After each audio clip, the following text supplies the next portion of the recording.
Okay, Calc BC kids, there was one problem left to do, 9.5 polar area between, and I just wanted to make sure that we went over this problem thoroughly. So we want to find the area of the common interior of r is equal to 3 cosine theta and r is equal to 1 plus cosine theta. So the first thing that you want to do, as I said in other problems, you want to fiddle around with the graphs. You want to know what's going on with them. In fact, you want to know which direction they're headed in.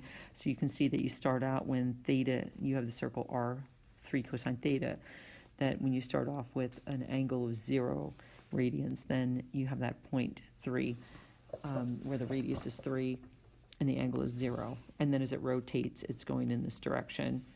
And of course, you get back to here, where when you put pi over 2 in, pi over 2, you're going to have that point where the radius is 0 and the angle is pi over 2. So, and then if you notice, we want to find the area between these two. So we have the orange area and then the yellow area wedge, right? So the first thing that I want to do after I get a graph, I note the points of intersection. You can see I have 2 green lines drawn there. But then the points of intersection are found by setting the 2 equations equal to each other. So once you do, then you're going to subtract cosine from both sides. After you subtract cosine theta from both sides, you're going to get 2 cosine theta. So then you have 2 cosine theta is equal to 1, and you get cosine theta is equal to 1/2. And you guys know that that produces the angles. To solve for theta, it produces theta is equal to pi over 3, and then also 5 pi over 3. So pi over 3 is in the first quadrant, and 5 pi over 3 is in the fourth quadrant. So I'm going to label them. So what I do here is theta is equal to pi over 3, and here's theta is equal to 5 pi over 3.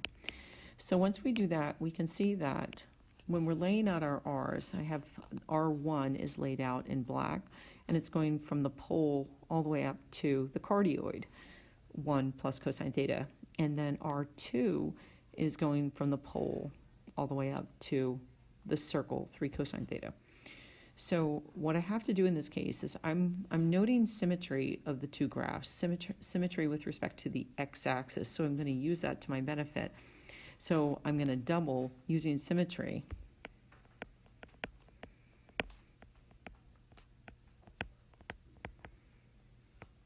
I'm going to double the top and I'm going to go from 0 to pi over 3, and then pi over 3 to pi over 2. So let me put that pi over 2 in there. So here's where we're going to have the angle pi over 2, if you see that. Okay, here's pi over 2.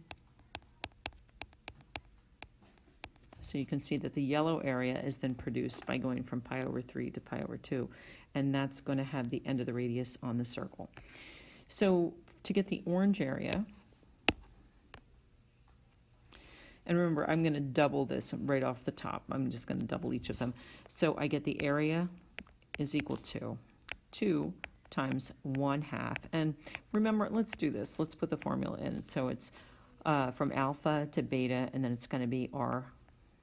And this is going to be the first one, the orange area. So I'm going to say r1 squared d theta. And then plus the yellow area, 2 times 1/2 from alpha to beta of r2 squared d theta. And that'll produce the yellow area that you see. And remember, I'm doubling it to get above the area above the x-axis and the area below the x-axis. So now you get the 2's will cancel in both of these. And then we have the area is then equal to the integral from, we're going to do the first area, the orange area goes from 0 to pi over 3. And then we'll put the radius in. The radius is the cardioid, remember. It's the blue one, so it's then going to be 1 plus cosine theta d theta.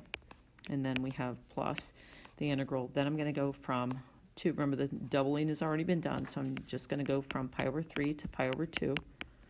And now the radius is then the circle, so that's 3 cosine theta. Oh, got to square them. And d theta. Okay, so that's the setup for the integration now. Symmetry is taking care of the entire shaded region that we want, both the yellow and the orange area. And so then that is going to give us an answer of approximately 3.927 with a calculator. And this is one you should be able to do with power reduction formulas. So when you do that, you will get an exact answer of this approximately, but it is equal to 5 pi over 4. Okay, and I just wanted to make sure that I went through this fully with you. I know it was at the end of class yesterday, but wanted to make sure that you had this under your belt. So if you get a chance today to view this, I'll be putting this in the updates, okay? Have a great day. See you in class.